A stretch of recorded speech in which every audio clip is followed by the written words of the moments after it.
चलो शुरू करें। मैं आशीष राज पुरोहित।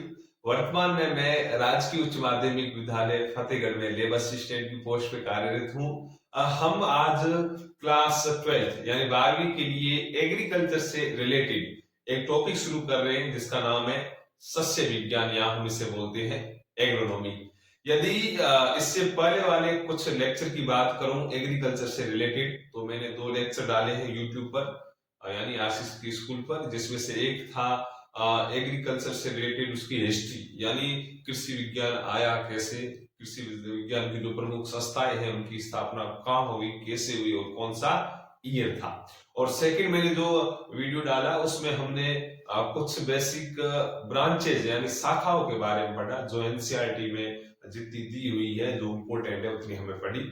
आज हम पर्टिकुलर एक टॉपिक शुरू कर रहे हैं जिसका नाम है एग्रोनॉमी सोइल एंड सीड, यानी सस्य विज्ञान, मृदा एवं बीज।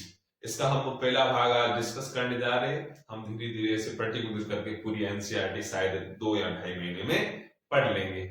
पहले भी मैंने बोला है कि अभी वापस मैं रिपीट कर देता हूं, मेरा मेन फोकस एनसीईआरटी पर रहेगा। एनसीईआरटी में हम पर्टिकुलर वो पॉइंट्स पढ़ेंगे जो आपके 12th एग्जाम से रिलेटेड हो, प्लस आईसीआर है, जेट है, या एग्रीकल्चर सुपरवाइजर, जो बेसिकली जो एग्रीकल्चर से संबंधित जो एग्जाम होते हैं उनसे रिलेटेड जो क्वेश्चन पूछे जाते हैं, मेरा मेन मोटो या मेरा मेन टारगेट उसी पर रहेगा। चलो शुरू करें अपन। वैसे टॉपिक को शुरू करने से पहले आपको पर्टिकुलर ये ध्यान होना चाहिए कि सस्य विज्ञान या एग्रोनॉमी होती क्या है। यदि आपने लास्ट वाला भाग देखा है तो उसमें मैंने आपको एग्रोनॉमी की डेफिनेशन भी लिखाई है, किस भाषा का शब्द है, किससे मिलकर बना है, शायद ये भी मैंने लिखवाया है। तो सबसे पहले हम सीखेंगे कि एग्रोनॉमी होती क्या है, फिर भी मैं पूछ लेता हूं। चलो बताओ कविता। वैसे पर्टिकुलर अलग अलग क्लास के नाम लेने की जरूरत है नहीं, क्योंकि सिर्फ एग्रीकल्चर वाले देख रहे बच्चे मुझे। हाँ, क्या डेफिनेशन है सस्य विज्ञान की, बताओ। मुकेश कुमावत, पुष्पेंद्र, दिनेश, एग्रोनॉमी या सस्य विज्ञान की डेफिनेशन क्या है? जालाराम, खेताराम, शोभा, सुआ, सीमा, बताओ। Very good. फिर भी कुछ बच्चे बता रहे, कुछ बता नहीं पा रहे। इसका रीजन है कि आप सिर्फ और सिर्फ नोट्स बनाने पर फोकस दे रहे हो, आप थ्योरी को पढ़ते नहीं हो। इसलिए अभी भी कह रहा हूं, पहला भाग है, आप जैसे ही नोट्स बनाओ वापस इसे बार बार रिवाइज किया करो। जब भी दूसरी क्लास आती है, आपको पता है लगभग 24 घंटे बाद दूसरा भाग आता है हर टॉपिक का, तब तक आपको कम से कम 2 या 3 बार मेरे नोट्स पढ़ने हैं जो मैंने, चलो आज मैं पहला भाग करवा रहा हूं तो कल वापस इसी समय दूसरा भाग आएगा, तो वहां तक उस 24, 23, 25 घंटे में लगभग आपको 3 बार उस पेजेस को पढ़ना। मैं 2 या 2.5 पेज लिखवाता हूँ, शायद 2 भी पूरे नहीं होते, तो आप वापस बार बार रिवाइज किया करो और साथ साथ चलते रहा करो चीजों को याद करते करते, ठीक है। फिर भी अधिकांश बच्चों ने ठीक ठाक आंसर दिया, पढ़ा पढ़ा। चलो आप ऐसा करो, अब हम पहले इसकी वापस डेफिनेशन लिखेंगे। वैसे भी मैंने आपको जब ब्रांचेज पढ़ाई तब क्या बोला कि कृषि विज्ञान की ऐसी शाखा जिसके अंतर्गत हम फसल उत्पादन एवं मृदा प्रबंधन का अध्ययन करते हैं, वो क्या कहलाती है? एग्रोनॉमी या सस्य विज्ञान। चलो आप रीडिंग डालो, इसमें एक रीडिंग डालो। एग्रोनॉमी, एग्रोनॉमी या सस्य विज्ञान, सस्य विज्ञान, बड़ा हेडिंग डालो और नहीं यहां से लिखना शुरू करो, लिखना शुरू करो। चलो लिखो, कृषि विज्ञान की, कृषि विज्ञान की वह शाखा, वह शाखा जिसमें फसल उत्पादन, जिसमें फसल उत्पादन व मृदा प्रबंधन, व मृदा प्रबंधन के सिद्धांतों, के सिद्धांतों तथा तथा क्रियाओं का, क्रियाओं का अध्ययन किया जाता है, अध्ययन किया जाता है, खड़ी पाई लगा के लिखो, सस्य विज्ञान कहलाती हैं, सस्य विज्ञान कहलाती हैं। मैं वापस रिपीट कर रहा हूं डेफिनेशन। कृषि विज्ञान की वह शाखा जिसमें फसल उत्पादन व मृदा प्रबंधन के सिद्धांतों तथा क्रियाओं का अध्ययन किया जाता है, अध्ययन किया जाता है। खड़ी पाई लगाकर और लास्ट में लिखोगे सस्य विज्ञान कहलाती है। मोस्टली फसल उत्पादन किस किस तरीके से किया जाता है और मृदा का प्रबंधन किस प्रकार से किया जाता है, उसके सिद्धांत एवं क्रियाओं का अध्ययन हम किसमें करते हैं, सस्य विज्ञान या एग्रोनॉमी में। पर्टिकुलर ध्यान रखना है। चलो, खड़ी पाई कहलाती है, वहां खड़ी पाई लगाकर नीचे वाली लाइन से शुरू करो, नीचे वाली लाइन से शुरू करो। सस्य विज्ञान शब्द की उत्पत्ति, सस्य विज्ञान शब्द की उत्पत्ति ग्रीक भाषा के शब्द, ग्रीक भाषा के शब्द, सस्य विज्ञान शाखा की उत्पत्ति, सस्य विज्ञान शाखा की उत्पत्ति ग्रीक भाषा के शब्द एग्रोनोमस, मैं बोर्ड के ऊपर लिख रहा हूं, एग्रोनोमस, एग्रोनोमस, और पीछे से इंग्लिश में लिख लो एग्रोनोमस, एग्रोनोमस से हुई है, से हुई है। सस्य विज्ञान शब्द की उत्पत्ति ग्रीक भाषा के शब्द एग्रोनोमस, जैसे जैसे मैंने लिखा वैसे लिखना है, से हुई है। खड़ी पाई लगाकर नीचे वाली लाइन में लिखना शुरू करो, नीचे वाली लाइन में लिखना शुरू करो। जो दो शब्दों के युग्म से बना है, जो कौन सा, ये वाला शब्द, जो दो शब्दों के युग्म से बना है, दो शब्दों के युग्म से बना है, दो शब्दों के युग्म से बना है। दो शब्द कौन से, दो शब्दों के युग्म से बना है, और नीचे वाली लाइन में लिखो, एक शब्द है एग्रोस, एक शब्द है एग्रोस, AGROS, एग्रोस, और दूसरा शब्द है नोमोस, दूसरा शब्द है नोमोस।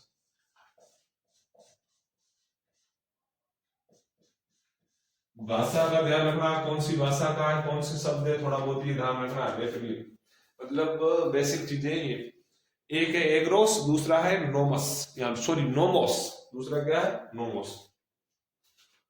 नीचे लिखो, एग्रोस का मतलब क्या होता है आपको पता है, एग्रोस होता है, एग्रोस का मतलब होता है भूमि या खेत, भूमि या खेत। और नोमोस, हर किसी को पूछे नोमोस लिखा हुआ आता है, उसका मतलब होता है मैनेजमेंट या प्रबंधन। तो जो नोमोस होता है, नोमोस, तो नोमोस का मतलब होता है प्रबंधन यानी मैनेजमेंट, और एग्रोस का मतलब होता है खेत या फील्ड या भूमि, प्रबंधन। दिख रहा है सबको? Very good. ये थी सबसे बेसिक चीज, ये लिख लो यहां तक, सबसे बेसिक चीज ये थी, बेसिक चीज जो इस टॉपिक की है या एग्रोनॉमी की है, ये थी। और ये ध्यान रखना भाई, आपको पर्टिकुलर शब्द सब कुछ ध्यान होने चाहिए। मैं बेटा दूं ये है ना, वैसे ही डेफिनेशन मैंने समझाई दी थी आपको, वैसे भी शब्दों में लग रहा है इनका मतलब क्या होता है। अभी भी कह रहा हूं, हर चीज आप साथ साथ लेकर चलोगे, पढ़ना है साथ साथ, ऐसा नहीं कि नोट्स बनाए बस हो गया काम, ऐसा नहीं होना चाहिए, साथ साथ याद करना है। चलो, बेसिक फंडामेंटल चीज हमने जान ली कि एग्रोनॉमी होती क्या है, इसकी डेफिनेशन क्या है, ये किस भाषा का शब्द है। मोस्टली एग्रीकल्चर में ग्रीक या लैटिन भाषा चलेगी, ग्रीक या लैटिन, ग्रीक या लैटिन। वैसे हमने पहले पढ़ा था जो एग्रीकल्चर शब्द होता है वो किस भाषा का है, लैटिन भाषा का, लेकिन जो एग्रोनॉमी ग्रीक भाषा का, किन दो शब्दों से मिलकर बना, ये ध्यान होना चाहिए। अब हम पढ़ेंगे कि जो एग्रोनॉमी है उसका महत्व क्या है, उसका महत्व क्या है, और ये किन किन क्षेत्रों में कार्यरत है या किन किन क्षेत्रों में इसका उपयोग होता है। तो आप यहां लिख लो, सस्य विज्ञान का महत्व, हेडिंग डालो, सस्य विज्ञान का महत्व या इंपोर्टेंस ऑफ एग्रोनॉमी, सस्य विज्ञान का महत्व। ये हेडिंग डाल दो आप लाल पेन लेके, बढ़िया, और यहां से लिखना शुरू करो। यहाँ से पहले मैं कुछ एक पैराग्राफ लिखवाऊंगा, फिर उसको मैं समझाऊंगा महत्व क्या है। ठीक है, थोड़ा बहुत ऊपर ऊपर से ध्यान रखना है। चलो लिखो, शुरू करें। लिखो कृषि विज्ञान में कृषि विज्ञान में कृषि विज्ञान में सस्य विज्ञान का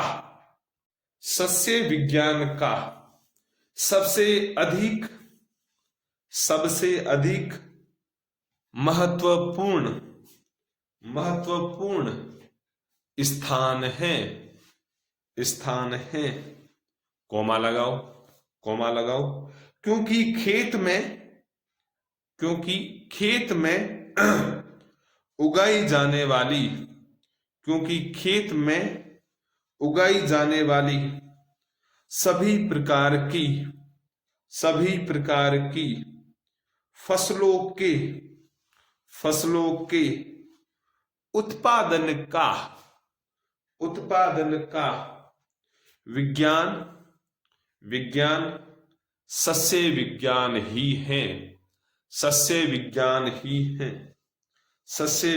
ही है। खड़ी पाई लगाकर लिखो। सस्य विज्ञान में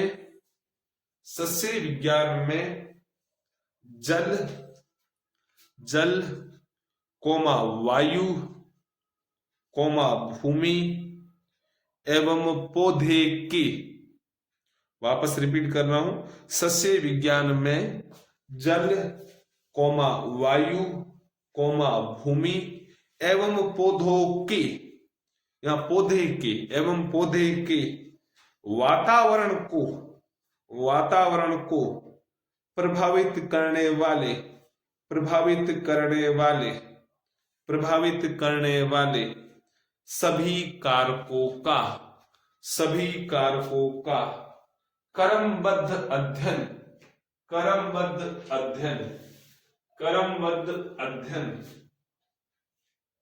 एवं अनुसंधान किया जाता है। खड़ी पाई लगाकर आगे लिखो। सस्य विज्ञान द्वारा भूमि प्रबंध कोमा बीज खाद उर्वरक कोमा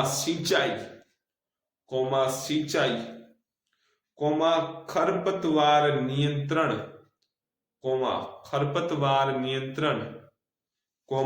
पौधों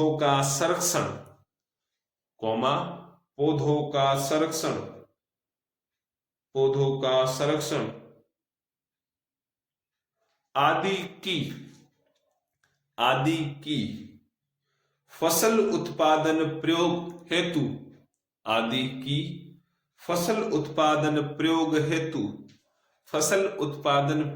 हेतु जानकारी मिलती है। खड़ी पाई लगाकर आगे लिखो।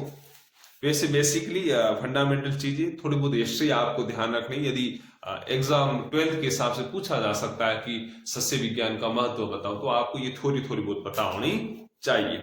चलो आगे लिखो। 60 के दशक में हरित क्रांति के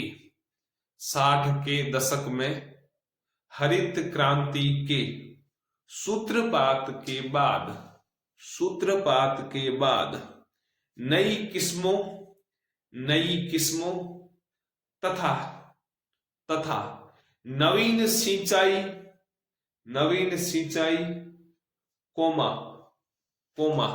उर्वरक पौधों के संरक्षण का युग प्रारंभ हुआ जिसमें सस्य विज्ञान की महत्वपूर्ण भूमिका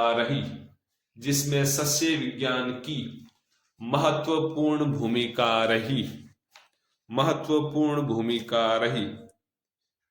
ये हमने मोटा सा पैराग्राफ पढ़ा सस्य विज्ञान के महत्व के बारे में। जो मैंने लाइनें लिखवाई इसे जल्दी जल्दी आप पढ़ो, रिवाइज करो। मैं आपको 30 सेकंड का समय दे रहा हूं, जल्दी जल्दी रिवाइज करो, पढ़ो और जल्दी जल्दी रिवाइज करो। अरे मेरे सामने मत देखो, रिवाइज करो आप, 30 सेकंड का वक्त दे रहा हूं, जल्दी। वेरी गुड, पढ़ो, फिर मैं समझा रहा हूं लाइंस को समझा रहा हूं। राम दाएं बाएं मत जा, भाई पढ़ दूं। जलाराम ध्यान कॉपी के अंदर जो लिखाया वो पढ़ो आप। वेरी गुड, अच्छे बच्चे पढ़ने वाले होते हैं। अरे हाँ या ना, वेरी गुड। कविता ध्यान दो भाई, पढ़ो, चलो पढ़ लिए। अरे इतनी तो स्पीड में पढ़ने आवे था ना, यही को नहीं आवे, हे के आकर पढ़ो, तब ऐसा तो नहीं। चलो आओ, अब देखो हम इंपोर्टेंस ऑफ एग्रोनॉमी यानी सस्य विज्ञान का महत्व क्या है, मतलब कहाँ आवश्यकता पड़ी, इसकी यूजेज कहाँ है कृषि में, उनके बारे में थोड़ा मैंने पैराग्राफ लिखवाया, थोड़ी जानकारी दी, उसको हम समझते हैं। मैंने क्या लिखवाया, कृषि विज्ञान में सस्य विज्ञान का सबसे अधिक महत्वपूर्ण स्थान है। वास्तविकता है, यदि हम डेफिनेशन देखें उसमें क्या बताता है कि कृषि विज्ञान की वह शाखा है जिसमें फसल उत्पादन एवं मृदा प्रबंधन का अध्ययन किया जाता है। और फसल और मृदा दोनों ही किस में आती है, कृषि, है ना। फसल की बात करें या अपन मृदा या सॉइल की बात करें, दोनों तो एग्रीकल्चर में तो आती है, और एग्रीकल्चर की यही तो ब्रांचेज है जो हमें मुख्यतः फसल और मृदा के बारे में तो बताती है, हाँ ना। कृषि विज्ञान में सस्य विज्ञान का सबसे अधिक महत्वपूर्ण स्थान है। क्यों है, क्योंकि खेत में उगाई जाने वाली सभी प्रकार की फसलों के उत्पादन का विज्ञान सस्य विज्ञान है। मतलब हम खेत में जो भी फसल बोएंगे, भले वो रबी की हो, खरीफ की हो, जायद की हो, उनके बोने का तरीका, उनका प्रबंधन, हम सब किसमें पढ़ते हैं, एग्रोनॉमी में। ठीक है, फिर आगे मैंने लिखवाया सस्य विज्ञान में यानी एग्रोनॉमी में जल, वाटर, वायु, एयर, भूमि यानी लैंड एवं पौधों के वातावरण मतलब एनवायरमेंट ऑफ प्लांट्स को प्रभावित करने वाले सभी कारकों का क्रमबद्ध अध्ययन एवं अनुसंधान किया जाता है। यानी एग्रोनॉमी में ही हम पढ़ते हैं कि जो कृषि से संबंधित जल है, जो वातावरण है, जो वायु है, जो कृषि से संबंधित भूमि है या पौधों का अलग से वातावरण, इन सभी का हम क्रमबद्ध तरीके से अध्ययन एवं अनुसंधान किसमें करते हैं, एग्रोनॉमी में। किसमें करते हैं, एग्रोनॉमी में। आगे मैंने लिखा है सस्य विज्ञान द्वारा भूमि प्रबंधन, बीज, खाद, उर्वरक, सिंचाई, खरपतवार को कैसे नियंत्रित किया जाता है, पौधों का कैसे संरक्षण करना है, इन सब की जानकारी हमें किसमें मिलती है, एग्रोनॉमी। यही तो महत्व है भाई। आपको यदि ये पढ़ना है कि बीज हम कौन सा यूज करें, इस बीज हेतु कौन सा हम खाद उर्वरक यूज करें, या भूमि का प्रबंध कैसे करना है, हमें सिंचाई कैसे करनी है, या खरपतवार को नियंत्रित करने हेतु कौन कौन से केमिकल का यूज करना है, उन सब का हम अध्ययन किसमें करते हैं, एग्रोनॉमी में। किसमें करते हैं, एग्रोनॉमी में। फिर मैंने आपको लिखवाया लास्ट में लिखवाया कि 60 के दशक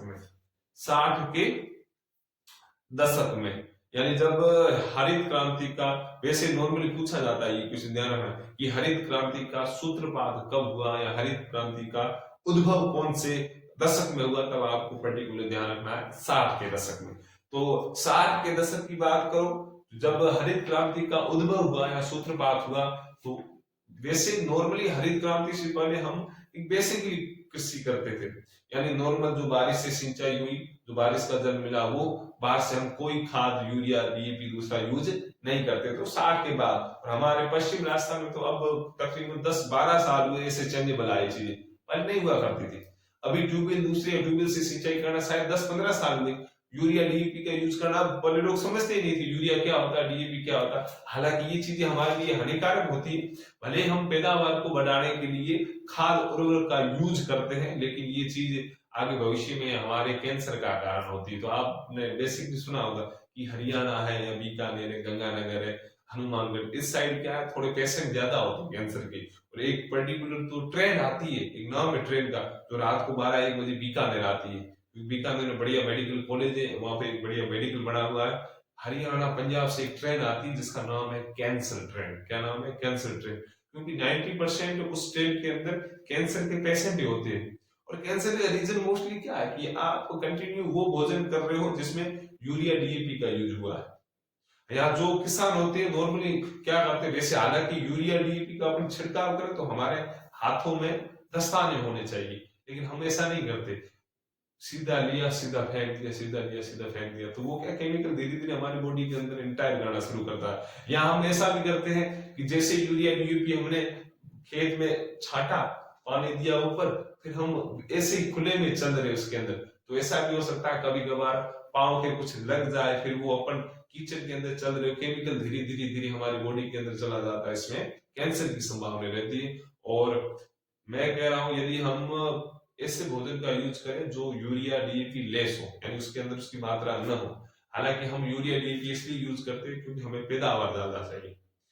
पहले सेम यही खेती हुआ करती थी। मैं यदि बाजरा, वैसे हम तो नॉर्मली ये सर्दियों में जो फसलें बोई जाती है, खासकर जीरा है दूसरा, इसके लिए यूज करते हैं। लेकिन नॉर्मली मैं आपको एग्जांपल दूं तो जो हम पहले आज से 15 साल पहले हम बाजरा को बोया करते थे, बाजरा एक नॉर्मली होता था, उसके लिए पानी हम बाहर से नहीं देते थे, जो बारिश से आता था वही पानी होता था, लेकिन पैदावार ठीक ठाक हो जाती थी कि हम 12 महीने का टाइम स्पान यूज कर सकते हैं हमारी फैमिली के लिए, यानी बाहर से हमें कोई खाद्य पदार्थ न लेने पड़े।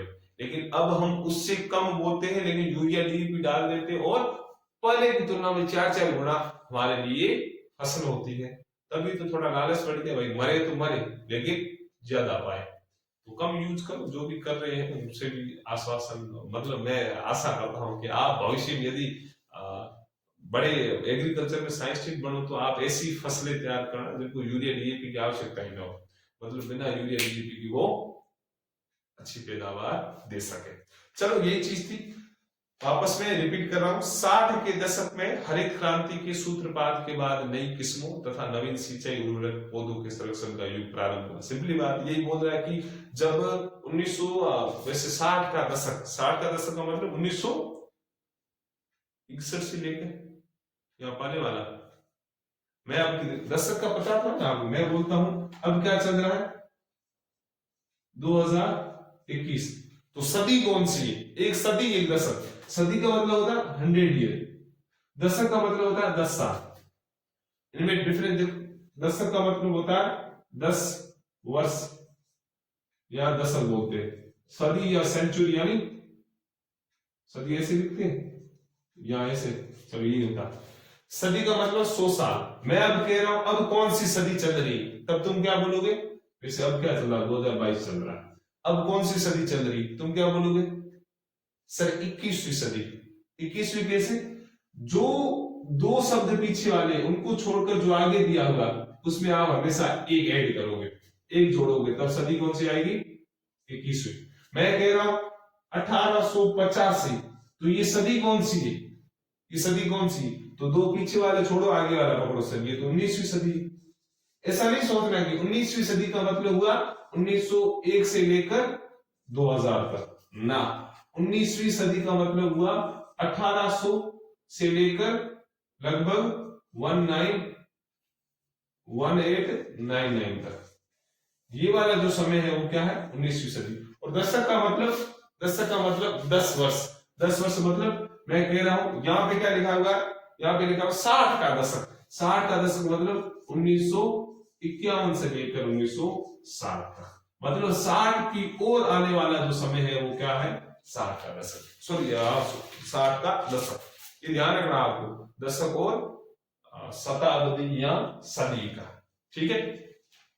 इसमें क्या है, 60 के दशक में जब हरित क्रांति का सूत्रपात हुआ। वैसे कैसे हुआ हरित क्रांति, क्या है क्या नहीं, नॉर्मली आपको थोड़ी बहुत चीजें पता होगी, फिर भी नहीं है तो वैसे ही मैंने पहले भी बोला था, जब भारत में बार बार अकाल आने लगे तो वैज्ञानिकों को, यहाँ हमारे भारतवर्ष के जो एग्रीकल्चर से रिलेटेड जनक है स्वामीनाथन, उनको लगा कि हमें कुछ ऐसी फसलें तैयार करनी चाहिए जो कम पानी में भी अच्छी पैदावार दे, जो वातावरण इतना अच्छा ना हो फिर भी वहां पे एक अच्छी पैदावार दे। उससे संबंधित जो चीजें बनाई गई, वो जो दशक था वो था 60 का दशक। तो उसी समय सूत्रपात हुआ, उसी समय उजागर हुई ये हरित क्रांति। और उसके बाद ही लगभग हम पर्टिकुलर सिंचाई कर रहे हैं, यानी अलग से पानी दे रहे हैं फसलों को, और यूरिया डीएपी या उर्वरक का हम यूज कर रहे हैं। तो ये लिखा हुआ 60 के दशक में हरित क्रांति के सूत्रपात के बाद नई किस्मों तथा नवीन सिंचाई उर्वरक पौधों के संरक्षण का युग प्रारंभ हुआ, जिसमें सस्य विज्ञान की एक महत्वपूर्ण भूमिका रही। ये था इनका महत्व आपको ध्यान रखना है। यदि 1-2 नंबर का 12 के भी यहाँ पे क्वेश्चन पूछा जाए महत्व क्या है, तो ये आप थोड़ा बहुत ध्यान रखोगे। मैं आशा करता हूं ये चीजें आपको समझ में आ रही है। अब आगे बढ़ते हैं। अब आप एक हेडिंग डालो, सस्य विज्ञान की, मैं यहाँ पे लिख देता हूं, ये था महत्व। एक और हेडिंग डालो, लाल पेन काला पेन लो और लिखो। हेडिंग अलग पेन से डालना है, लिखना हमेशा ब्लू पेन से, ऐसे लिखो। सस्य विज्ञान की, मैं जो लिख रहा हूं इसमें, सस्य विज्ञान की, सस्य विज्ञान की आवश्यकता निम्न क्षेत्रों में होती है। सस्य विज्ञान की आवश्यकता निम्न क्षेत्रों में होती है, या सस्य विज्ञान की सस्य विज्ञान की या सस्य विज्ञान के क्षेत्र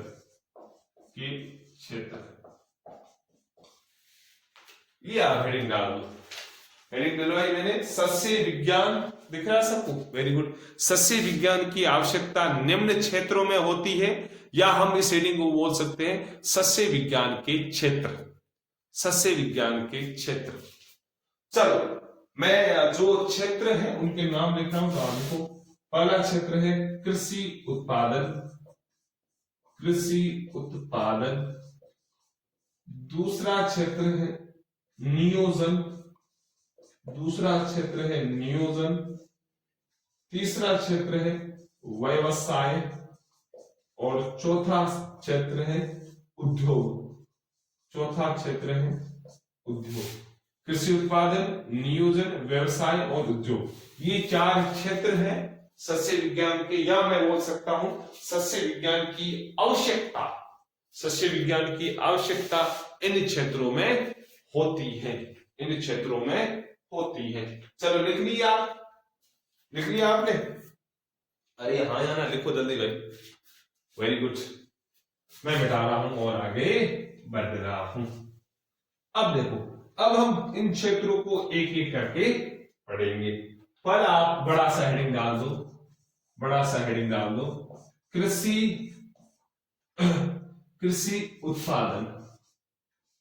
कृषि उत्पादन, ये एक बड़ा सा हेडिंग डालो और इसमें डैश करके पहले आप लिखो, फिर मैं समझा दूंगा। कृषि उत्पादन में ऐसे लिख लो, जैसे यूजेज का होता है, ऐसे लिख लो, कृषि उत्पादन या कृषि उत्पादन में लिखो, इसमें लिखो, आप लिखो, शुरू करो। हाँ, फसल उत्पादन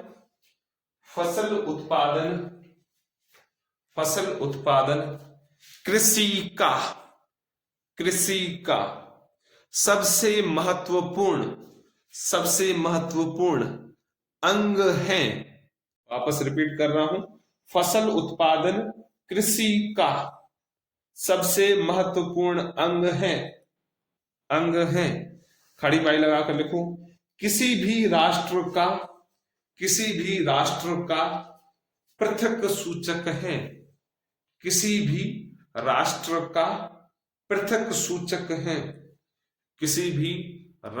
का पृथक सूचक है। खड़ी पाई लगाकर आगे लिखो, फसलों की खेती में सस्य क्रियाओं का योगदान सर्वाधिक महत्वपूर्ण है। वापस रिपीट कर रहा हूं, फसलों की खेती में सस्य क्रियाओं का योगदान सर्वाधिक महत्वपूर्ण है। खड़ी पाई लगाकर आगे लिखो, खेत की तैयारी, उन्नत किस्मों का चुनाव, कोमा उन्नत किस्मों का चुनाव, कोमा बुआई, कोमा बुआई, कोमा पोषक तत्व प्रबंधन, कोमा पोषक तत्व प्रबंधन, कोमा खरपतवार प्रबंधन, कोमा खरपतवार प्रबंधन, कोमा सिंचाई प्रबंधन, कोमा सिंचाई प्रबंधन, कोमा कटाई गहाई, कोमा कटाई गहाई, व भंडारण जैसे महत्वपूर्ण कार्यों का संपादन उचित तरीके से करना सस्य विज्ञान की सीमा में आते हैं या दूसरे शब्दों में उचित सस्य प्रबंधन ही फसलोत्पादन का आधार है, फसलोत्पादन का आधार है। खड़ी पाई लगाकर आगे लिखो। राष्ट्र की बढ़ती जनसंख्या के अनुरूप खाद्यान्न उत्पादित करके ही खाद्य सुरक्षा का लक्ष्य साधा जा सकता है। खड़ी पाई लगाकर नई वाली लाइन से लिखो। अविकसित देशों में किसान फसल को जीवन यापन के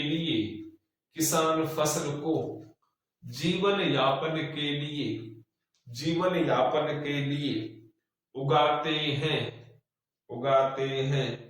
जबकि विकासशील देशों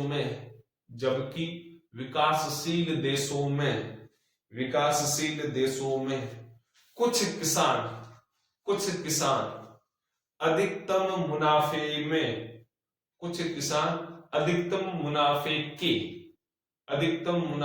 के उद्देश्य से तथा कुछ किसान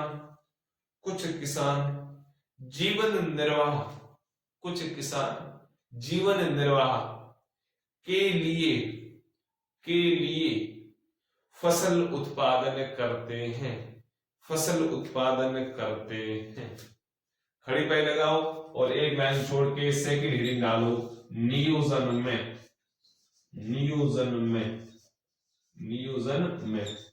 वहां पे खड़ी पाई लगाकर समाप्त करके सेकंड पॉइंट डालो। नियोजन में हमने पहला पॉइंट डिस्कस को पढ़ना बाकी, हमने लिखा कृषि उत्पादन में, और सेकंड डालो हेडिंग आप नियोजन में। चलो, कृषि उत्पादन में सस्य विज्ञान की आवश्यकता जो है उसका हमने मोटा मोटा सा एक पैराग्राफ लिख लिया है। अब मैं वो चीजें आपको समझा रहा हूं, चलो समझे। मैंने आपको लिखवाया फसल उत्पादन कृषि का सबसे महत्वपूर्ण अंग है। भाई जी यही तो है कृषि का मतलब की मतलब है कि साहब फसल उत्पादन करना, एग्रीकल्चर का मतलब यही हुआ। तो यही बोल रहा है कि फसल उत्पादन कृषि का सबसे महत्वपूर्ण अंग है। चलो ठीक है। फिर किसी भी राष्ट्र का पृथक सूचक है, यानी कृषि या एग्रीकल्चर अपने आप में एक राष्ट्र को दूसरे राष्ट्र से पृथक करती है या अलग दर्शाती है। हम नॉर्मली भी बोलते हैं कि इस फसल का उत्पादन सबसे ज्यादा इस देश में होता है, या नॉर्मल मैं किसी फसल का नाम बोलूं तो आप बोलोगे हाँ, यदि आपको पता है तो। मैं बोलता हूं कि एक्स फसल है तो आपके दिमाग में आएगी सर इस देश में इसकी उपावर या इसका उत्पादन सबसे ज्यादा होता है। इसका मतलब आपने एक देश को डिवाइड किया फसल के आधार पे, इसका मतलब फसल एक राष्ट्र का भी अपने आप में पृथक सूचक है। फिर आगे है, फसलों की खेती में सस्य क्रियाओं का योगदान सर्वाधिक महत्वपूर्ण है। यानी जो हम फसलों की खेती करते हैं उसमें जो एग्रोनॉमी है उसका एक अलग से स्थान है, उसका एक अलग से महत्वपूर्ण स्थान है। तो वो क्या है? खेत की तैयारी करना, उन्नत किस्मों का चुनाव करना, बुआई करना, पोषक तत्व प्रबंधन, खरपतवार प्रबंधन, सिंचाई प्रबंधन, कटाई गहाई व भंडारण जैसे महत्वपूर्ण कार्यों का संपादन उचित तरीके से करना सस्य विज्ञान की सीमा में ही आते हैं। देखो मोटा मोटा सा थोड़ा बहुत कंफ्यूज हो रहे होंगे कि देखो सिंपली बात, हमने हेडिंग डाला सस्य विज्ञान की आवश्यकता निम्न क्षेत्रों में होती है, जिसमें से पहला क्षेत्र हम पढ़ रहे हैं कृषि उत्पादन। तो कृषि उत्पादन में एग्रोनॉमी की क्या आवश्यकता पड़ रही है? तो उसमें मैंने आपको लिखवाया खेत की तैयारी करना। भाई खेत को बोने से पहले तैयारी करो, वो करो, फूड बीजू करो, नहीं करो, वही चीज बोले, ठीक है। उन्नत किस्मों का चुनाव करना, यानी मुझे ये फसल इस साल बोनी है और इसके लिए मैं कौन कौन सी किस्में लूं, चलो ठीक है। फिर बुआई करना मतलब बोना। फिर है पोषक तत्व प्रबंधन, यानी मैंने ये फसल बोई है लेकिन जब मैंने फसल को बोया उससे पहले मैं लैब में जाकर मैंने मेरी जो मिट्टी थी, मृदा थी, उसका मैंने एक ट्रीट करवाया, तो वहां पता चला कि इसके अंदर इस पोषक तत्व पता है, नाइट्रोजन, फास्फोरस, पोटेशियम, कैल्शियम, हमने पढ़े थे 11th में। तो इस पोषक तत्वों की कमी है, तो उस पोषक तत्वों का प्रबंधन करना, यानी बाहर से लाकर मिट्टी के अंदर डालना। फिर है कटाई गहाई, मतलब फसल उगी करे काटनो करना। फिर है खरपतवार प्रबंधन, यानी जैसी फसल उगी मैंने खरपतवार को हटाया, चलो ठीक है। फिर है सिंचाई प्रबंधन, यानी उसको किस मात्रा में पानी देना है। फिर आगे है कटाई गहाई, यानी फसलों को काटना करना। वो भंडारण, यानी काटने के बाद वापस इकट्ठा करना या भंडारण करना, जो थ्रेसर दूसरे में निकाल कर।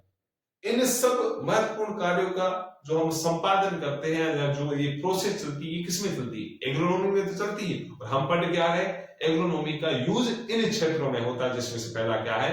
कृषि का, ठीक है। आगे है, या दूसरे शब्दों में उचित सस्य प्रबंधन ही फसलोत्पाद का आधार है। यानी जिस खेत में हम उचित तरीके से एग्रोनॉमी को लागू करते हैं या उचित तरीके से हम सस्य प्रबंधन करते हैं, वही एग्रोनॉमी या सस्य प्रबंधन एक प्रकार से फसलोत्पाद का आधार है। यानी उसके तरीके से हम उचित मात्रा में फसल प्राप्त कर सकते हैं या उसका उत्पादन कर सकते हैं। ये था। फिर आगे है राष्ट्र की बढ़ती जनसंख्या, यानी किसी देश की बढ़ती जनसंख्या पॉपुलेशन के अनुरूप खाद्यान्न उत्पादित करके ही खाद्य सुरक्षा का लक्ष्य साधा जा सकता है। मतलब जिस प्रकार से जो जनसंख्या बढ़ रही है उसी के अनुरूप जो खाद्य उत्पादन, जो खाद्य पदार्थ यूज हो रहे हैं उनका उत्पादन करना। फिर आगे है अविकसित देशों में, यानी ऐसे देश जो अविकसित है। हम कौन से देश, तो इंडिया कौन सा देश आता है? तो हमारे लिए यूज होता है विकासशील देश है। पता नहीं विकासशील बोले जा रहे, मैं पढ़ता आ रहा हूँ, मेरे दादा परदादा पढ़े, वो भी विकासशील सुनते आ रहे, कब विकसित होगा पता नहीं। वैसे दादा परदादा पढ़े कौन, मैं ही पढ़िया, ठीक है। तो विकासशील सुनते आ रहे, और आपने सुना होगा भारत एक विकासशील देश है। विकसित कौन से? तो नाम आता चाइना है, अमेरिका है, रशिया, यूके। वो अविकसित देश कौन से? तब नाम आता है जो अफ्रीका है, या जो आदिवासी क्षेत्र के जो मंगोलियन देश है वो। तो हम कौन से गिनती में आते हैं? हम आते हैं विकासशील, और आप इस देश को बनाओगे विकसित, आया ना? वेरी गुड, बड़े सपने देखा करो। चलो अविकसित देशों में, यदि मैं अविकसित देश की बात करूं, उन देशों में किसान फसल को जीवन यापन के लिए उगाते हैं। यानी जो अविकसित देश है वहां के किसानों का एक ही लक्ष्य होता है कि हम फसलों को इसलिए बोए क्योंकि हम 12 महीने का जो एक वर्ष का वापस नई फसल बोते हैं, वहां तक हम अपना जीवन यापन कर सके। लेकिन जो विकासशील देश है, यानी हम हमारी बात करें, जो विकासशील देश होते हैं उनमें से कुछ किसान ऐसे होते हैं जो अधिकतम मुनाफे के उद्देश्य से फसल उत्पादन करते हैं, या कुछ ऐसे होते हैं जो जीवन निर्वाह के लिए। ये वास्तविकता, जिनके ट्यूबवेल है तो वो कर रहे हैं अधिकतम मुनाफे के लिए, हाँ, जो नॉर्मल जिनके ट्यूबवेल दूसरे हैं नहीं, तो वो सिंचाई करते हैं बारिश से, यानी बारिश के पानी से। तो वो जो कृषि करते हैं तो उनका मेन टेंडर होता है कि हमारा जीवन यापन, यानी हमारे देश में कुछ किसान मुनाफे के लिए खेती करते हैं, कुछ किसान जीवन यापन के लिए खेती करते हैं। ये था जो एग्रोनॉमी का पहला पॉइंट, यानी कृषि में इसका यूज कहाँ होता है, वो हमने समझा पढ़ा। अब सेकंड पॉइंट है नियोजन में। क्या? नियोजन में। ये पॉइंट मैं डिस्कस करूंगा कल। ये वाला पॉइंट मैं कब डिस्कस करूंगा? कल 35-40 मिनट की क्लास से मैं लेता हुआ चलूंगा पर डे। मैं आशा कर रहा हूं चीजें आपको समझ में आ रही है, और कुछ पॉइंट्स में वापस रिपीट कर देता हूं। मैं जो पढ़ा रहा हूं रेगुलर क्लास लिया करो, कोई समझौता नहीं करना है क्लास का। ऐसा नहीं मेरे काम पड़ गया वो, हाँ मजबूरी हो जाए कि आपके घर में मोबाइल नहीं तो अलग बात है, वरना कोई आपको बहाना नहीं बनाना है। सिंसियरिटी रेगुलरिटी के साथ पढ़ो। मैं आश्वासन दिलाता हूं, जब आपके 11th का, जो बच्चे मेरे से पढ़ रहे हैं उनके लिए बोलो, 11th का जो वार्षिक का एग्जाम होगा उससे पहले मैं 12th का सिलेबस गारंटी के साथ करा दूंगा। मैंने पहले भी बोला है, मेरा मेन फोकस होगा सिर्फ और सिर्फ जेट, आईसीआर और एग्रीकल्चर सुपरवाइजर से रिलेटेड जो क्वेश्चन आते हैं वो, और 12th जो एग्जामिनेशन होगा उसके संदर्भ में मैं काम की चीजें बताऊंगा, कचरा ज्यादा नहीं बताऊंगा। वैसे आज मैंने बहुत कुछ लिखवा दिया, लिखवाने का रीजन है क्योंकि ये बेसिक चीजें हम लेके चल रहे हैं, यहाँ इस चैप्टर का आधार है। हालांकि 4-5 दिन में या 6-10 दिन में जितने दिन ये चैप्टर पढ़ा, तो स्टार्ट वाले 2-3 जो पार्ट होते हैं हमेशा वो बेसिक होते हैं, वो उसकी नींव होती है। तो मैंने जो पढ़ाया वापस आप जैसे ही पूरा लेक्चर पढ़ लेते हो तो हाथों हाथ एक बार रिवाइज किया करो, फिर सुबह उठ के वापस रिवाइज किया करो, फिर जब दूसरे दिन क्लास आती है उससे पहले 2-3 बार पढ़ लिया करो। बार बार रिवाइज करोगे, बार बार पढ़ोगे तो चीजें आपको परमानेंट याद होगी, वरना नहीं होगी। सिर्फ लिखने में आप सोच रहे हो लिख लिया चलो ठीक है, कुछ नहीं होना है। याद करने का सबसे बेटर तरीका है चीजों को लिख लिख कर याद किया करो। ये आदत बाद में भी डालनी पड़ेगी, अभी भी कह रहा हूं, रफ कॉपी पेन लेकर लिख लिख के याद किया करो। लिखने का मतलब ये नहीं है जो मैंने लिखा है सेम टी पर, नहीं, जो इंपोर्टेंट लाइन है, इंपोर्टेंट शब्द वो रफ कॉपी के ऊपर लिखने को समझता हुआ चलना। मैं आशा करता हूं कि आप भविष्य में इन चीजों को अपनाओगे। ये चीजें सबसे बेटर है, सफलता की ओर जल्दी ले जाएगी। और बार बार पढ़ा करो, जो चीजें मैं इंपोर्टेंट बोल रहा हूँ माइंड में सेट किया करो। चलो आज के लिए इतना खूब है। जय हिंद, धन्यवाद, बेस्ट ऑफ लक।